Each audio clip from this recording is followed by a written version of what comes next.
Hello there! This video, I have to warn you already that it will be a bit intensive and it will be very heavy, but I'll try to break it down as easily as I can, because we are going to talk about which notes do I choose when writing this piece and why do I choose these notes.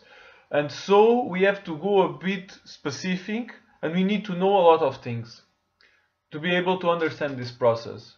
Even if you don't know any music theory, even if you don't know how to read a score, it's no problem. I will break down this process as easily as I can.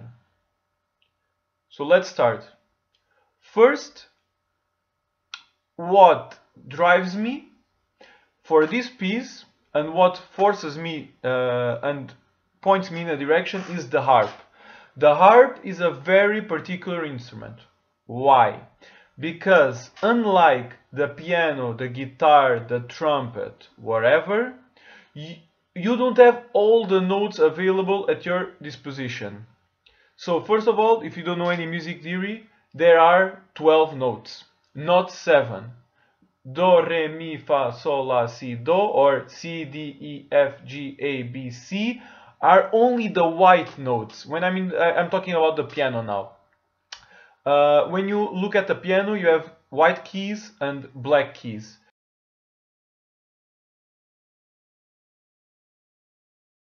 These ones that I wrote are the white notes. They are 7, and they are not all the notes that exist.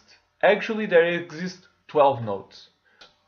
But the harp only can access 7 of those notes at the same time. Why? Because the harp has 7 strings and each string is assigned to a specific note. So in, let's say, normal tuning, the harp can only play these 7 notes and not any other notes. If I want to play, let's say, the black note, which will be this one here, which will be a C sharp or Do sharp. If I want to access this note in the harp, I have to put down a pedal. There is a pedal that the harpist has, and I have to raise this note by a half step. By raising this note, I can no longer access this note anymore. So if I want to switch between C and C sharp in a fast way, I cannot do it on the harp, unlike the piano, unlike the guitar, unlike any other instrument. This is very important. This is very important, and this is what will drive me to make specific choices about the notes. So I cannot have at the same time C and C sharp.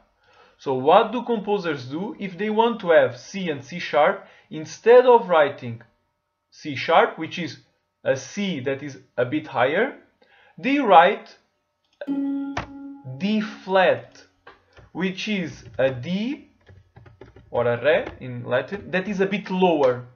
So this note in the middle, it can be written as this C sharp, this sign means a sharp, or it can be written as this, a D that is flat. So you can raise the C string or you can lower the D string. Of course, if you lower the D string and you have access to the C and the D flat, you will not have access to the D, because you have just lowered the D string. Okay? So that makes writing chromatic music or chromatic scales really hard on harp. So what do I want now about the piece? So this is the limitation of the instrument. It's something that is ingrained in the instrument. I cannot change it. I cannot change it. And there's a typical characteristic sound of the harp, which is the glissando. What is this sound? What is the harp doing? Actually, the harp is playing these notes, the white notes, so not these notes, okay? The harp is playing only the white notes in a very rapid succession. Why it is so rapid? Because the strings are already tuned to these specific ones. So they skip, they don't play the C sharp, they don't play the D sharp, etc, etc. I want to have this effect, all composed, because it's like the trademark sound of the harp. However, I don't want a simple scale like that. I want a more sophisticated scale. And I want it to sound crazy. And what does crazy mean? What is the definition of crazy? And crazy would be that the melody goes up and down. Because, as you see, when you do the glissando, you go up or you go down. But there is a trick here. And I'll tell you what's the trick. Between each of these notes, there is a note in between, but there is between the E and the F. So this note here doesn't exist. So if I put E sharp, I will go to, it's the same as F. So between E and F, there is no note. Therefore, if I raise the E string, I will get an F. Okay? So this is the trick. So what do I do now? If I write E sharp and F flat, even though I'm going up into the notes, actually the E sharp sounds the same as the F, and the F flat sounds the same as the E. So even though I'm going up, the notes are going down, because this will result in an F and this will result in an E. And the same thing happens between B and C. Between B and C there is no note. So if I write B sharp and C flat at the same time, and the harpist is going through this glissando. Glissando is this sliding technique. Actually, even though the harpist is going up, the notes, when it reaches this point, it will be half toned down, which will sound quite crazy. And here the same thing. It will sound in the opposite direction that is going. So the sound is going in the opposite direction that the harpist is playing. So these pedals, they are fixed. I cannot change them. These four pedals, if I want to have this arpeggio, they need to be this certain way. The E needs to be sharp, the F needs to be flat, the B needs to be sharp, and the C needs to be flat. So because I have 7 strings, I still have 3 pedals to this side. I still have 3 pedals to this side, 3 pedals left. And the next interesting thing I can do, so the 3 pedals that I have left are D, G, and A. These notes I still didn't assign the pedal, because I need to say if the pedal is normal, if the pedal is sharp, or if the pedal is flat.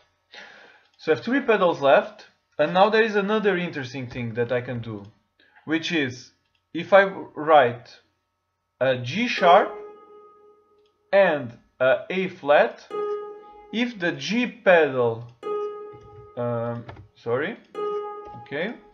if the G pedal is sharp and the A pedal is flat, those notes are the same note. So it will result in the same note. So in here I already have a quite interesting scale. Let's just write these notes. Okay, so now I have just one pedal left, which is the D pedal. But let's just write these notes to see how interesting this scale is. So I start with E sharp. Wait, I'll write it like here. I start with E sharp, F flat, G sharp, A flat, B sharp, C flat. This is quite a mess. Oh my god. E sharp, F flat. Oh my god. Oh my god. This is really complicated, and it's not intuitive for the ones who already know music theory. So I'll put the translation. So the translation will be this melody.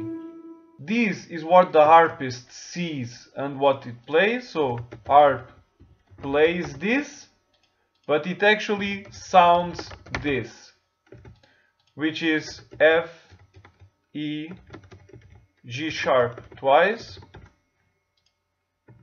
C,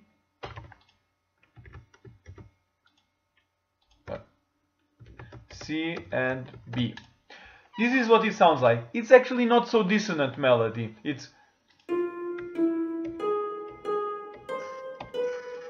ta di ta ta ti ta.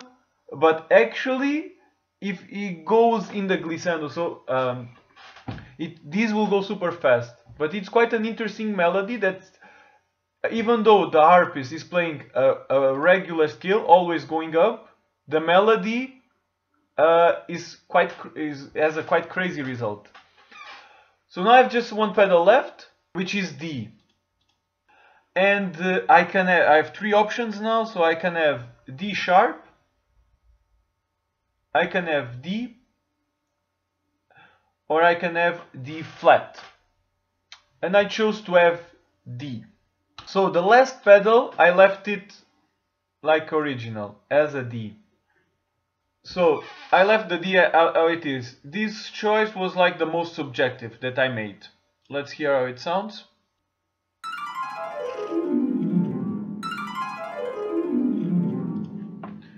It sounds quite crazy. So now I have this very interesting scale. Let's write down the scale. And we have 1, 2, 3, 4, 5, 6 notes. Okay? And I told you there are 12 notes. So now I have here my mode original. And now, if I just write all the notes that are left, this is my original mode, which I have 6 notes.